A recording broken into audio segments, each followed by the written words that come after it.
पथिक का आगमन चारों ओर स्याह रात का साम्राज्य था। चांद अपनी आधी रोशनी के साथ पहाड़ों के पीछे छिपने को था और दूर जंगल की गहराइयों से झींगुरों का कोरस सुनाई दे रहा था। बर्फ की हल्की परत गांव के रास्तों पर जम चुकी थी और हवा में एक अजीब सी ठंडक थी, मानो प्रकृति भी किसी अनहोनी के संकेत दे रही हो। वह गांव कभी अपनी सुंदरता और शांति के लिए प्रसिद्ध था, पर पिछले कुछ वर्षों में वहां अजीब घटनाएं घटने लगी थी। लोग कहते थे कि रात के समय जंगल से एक रहस्यमय साया निकलता है जो गांव की गलियों में घूमता है, लेकिन किसी ने उसे नजदीक से देखने की हिम्मत नहीं की थी। यह सब केवल अफवाहें हैं, बूढ़े नीलकंठ ने गांव की चौपाल पर बैठे हुए कहा। उनका चेहरा झुर्रियों से भरा था और आंखों में जीवन का लंबा अनुभव झलकता था। लेकिन काका, पिछले महीने की रात रघु ने भी कुछ देखा था। चंद्रा, गांव के मुखिया की बेटी ने कहा। उसकी आवाज में हल्की सी घबराहट थी। नीलकंठ ने गहरी सांस ली और आग के पास अपनी हथेलियां सेंकते हुए बोले, डर केवल मन का भ्रम है बेटी। रघु थका हुआ था, उसे कुछ भ्रम हो गया होगा। तभी चौपाल के किनारे से एक नया स्वर उभरा, अगर यह केवल भ्रम है तो निशीथ ग्राम का यह सन्नाटा क्यों टूटता नहीं। सबकी नजरें चौपाल के द्वार की ओर मुड़ गई। एक लंबा काले लबादे में लिपटा अजनबी खड़ा था।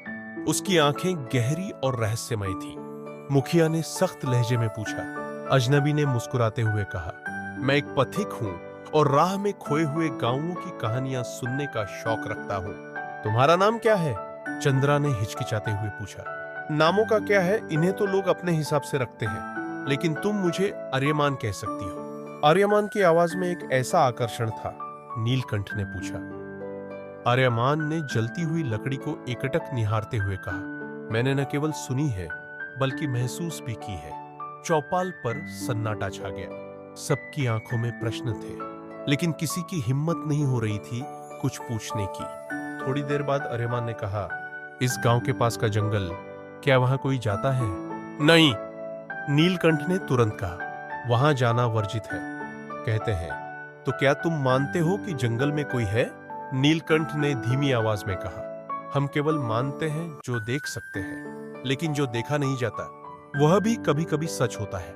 आर्यमान ने चंद्रा की ओर देखा और कहा, क्या तुमने कभी उस जंगल के किनारे जाकर देखा है? चंद्रा ने सिर झुका लिया। नहीं, पर एक बार मैं वहां गई थी जब मैं छोटी थी।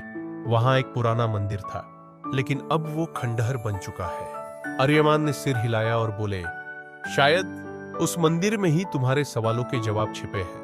गांव की रात धीरे धीरे और गहरी होती गई और लोग एक एक कर अपने घर लौट गए, लेकिन चंद्रा के मन में आर्यमान की बात गूंजती रही। अगले दिन की सुबह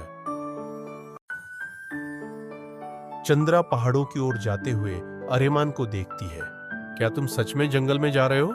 आर्यमान ने हल्की मुस्कान के साथ कहा, कभी कभी सच्चाई अंधकार में ही छिपी होती है, मैं उसी की खोज में हूं। चंद्रा ने एक पल सोचा और फिर कहा, अगर तुम वहां जा सकते हो तो मैं भी तुम्हारे साथ चलूंगी। आर्यमान ने उसकी ओर देखा और कहा, यह रास्ता आसान नहीं है, वहां जो भी है उसका सामना करने के लिए साहस चाहिए। चंद्रा की आंखों में दृढ़ता थी।